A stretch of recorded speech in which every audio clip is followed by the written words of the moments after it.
ভাই চলো তাহলে, অনেক কাজ পড়ে আছে, হাত লাগাতে। কেন আমি কেন যাব? আমি বিয়ের পাত্র, আমি কোনো কাজ করতে পারবো না।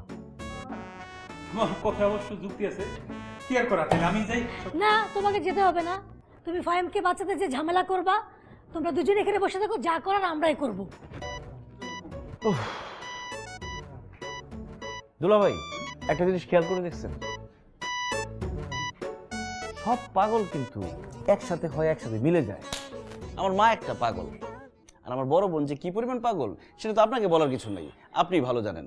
আর ছোট বোন একটা আধা পাগল, আর যাকে আমি বিয়ে করতে যাচ্ছি, হ্যাঁ, সে যে কি লেভেলের পাগল, তাকে যদি পাগলাগারোতে রাখা হয়, পাগলাগারোতের পাগলটা বলবে যে আমরা বিদ্রোহ করতেছি, আমরা এখানে থাকতে চাই না, আমাদেরকে বাঁচাও, এই পাগল থেকে আমাদের মুক্তি দাও। আস্তে পাগলা আস্তে, খা খা বকখিলারে খা। এই বকখিলারা 1 মাইল দূর থেকে শুনতে পায়, যদি কোনো মতে এই কথা শোনে, তোমার আমার দুইজনের গর্দান যাবে। ঠিক আছে, আমি আর কোনো কথা বলবো না, আমি ডিসিশন নিচ্ছি। আমার মুখে যে বন্ধ, শুধু কবুল বলার আগে মুখটা খুলবো, কবুল বলবো, আবার বন্ধ করে ফেলবো। ব্রিলিয়ান্ট। এই 20,000 টাকা কি? টাকা কমা, কমা, টাকা কমা, এত টাকা লাগে না।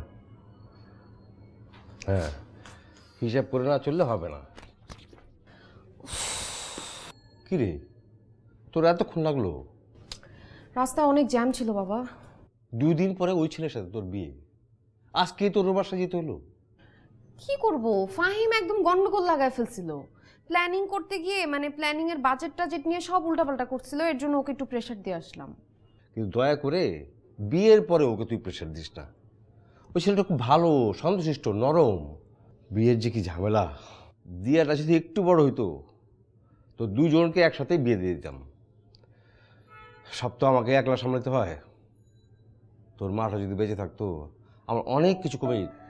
আচ্ছা শোনো, ওই ফুপ্পি তো আমাকে কল দিয়ে জ্বালায় ফেলতেছে, সকাল থেকে 100 বার কল দিছে। সে মনে হয় তোমার উপর রাগ, তুমি তাকে ফোন দাও নাই।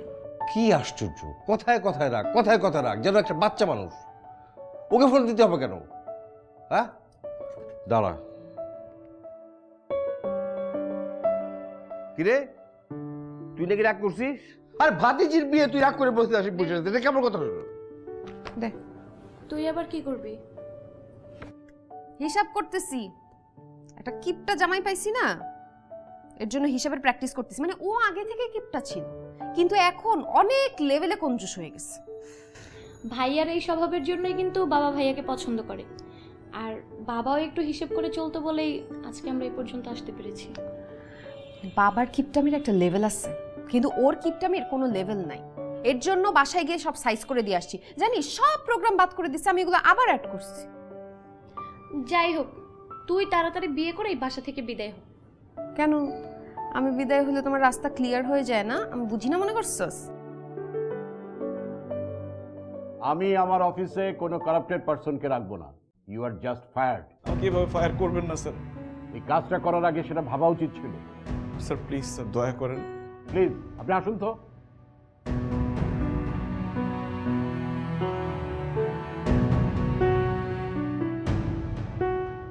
আসসালামু আলাইকুম।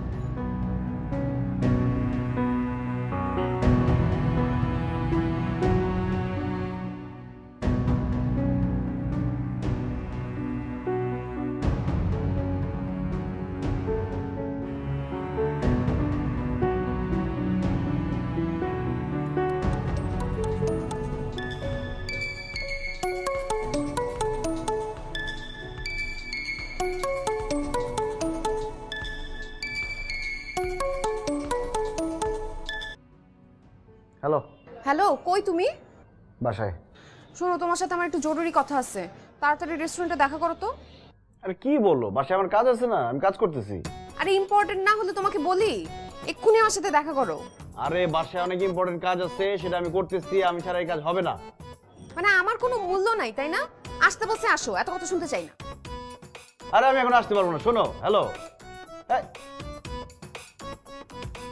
কেমনটা লাগে?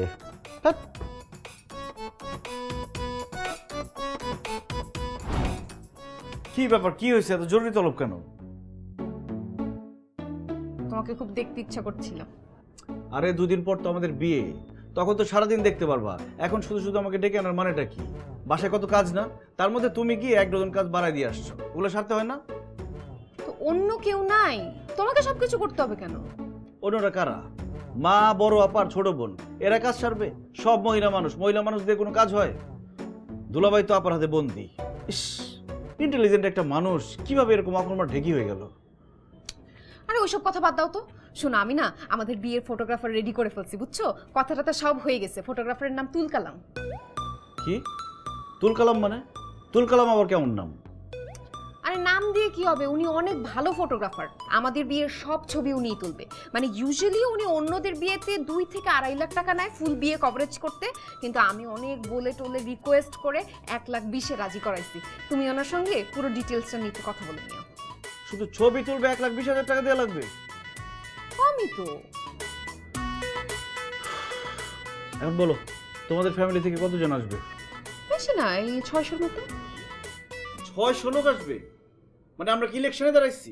নির্বাচনের সময়, প্রচারণার সময় তো এত লোক দেখা যায় না। এত লোক কেন? আরে বাবা, আমার বাবারা মানে আমার চাচারাই তো 11 জন। আবার আমার ফুপিরা আছে না 9 জন বোন, ওনারা আবার সবার ফ্যামিলিতে 6-7 জন করে বাচ্চা কাচ্চা আছে। চাচা তো, মামা তো, ফুপা তো, আর আমার ফ্রেন্ড সার্কেল আছে। মানে সব মিলে তো মানুষ হয়েই যায়। মানে বাংলাদেশের জনসংখ্যা তোমরাই অর্ধেক বাড়াইছো। তোমাদের বংশে বিয়ে করা তো খুবই রিস্কি। আরে বাবা, এত অবাক হওয়ার কিছু নাই। মায়ের বংশের কথা এখনো তো বলিই নাই। আর বলা লাগবে না, যা শোনাইছো, ঘুমের ওষুধ ছাড়া আমার ঘুম আসবে না আজকে রাতে। কি বলতেছো? আমি উঠলাম, এই কই যাচ্ছ? ফার্মেসিতে যাচ্ছি। ওখানে গিয়ে প্রেশার মাপাইতে হবে। যেই জ্বালা যন্ত্রণার মধ্যে রাখছো, প্রেশার সবসময় হাই থাকে। খবরদার এক পাও নড়বা না। তোমার সাথে আরো অনেক ব্যাপারে ডিসকাশন আছে। বসো, চুপ করে বসো। আমার জানের মায়া আছে তো। বিয়ের আগে আমার চেহারা দেখতে চাইবে না, ফোনও দিবা না। আমি গেলাম, বাই, আসসালামু আলাইকুম। আমি যে খাবারগুলো অর্ডার করছি বিলটা দিয়ে যাও। আমার আসলে শিডিউল নাই, টাইম নাই। আমার ওই বাড়ি থেকে আপু রিকোয়েস্ট করার কারণে জাস্ট আমি মেনে আইছি।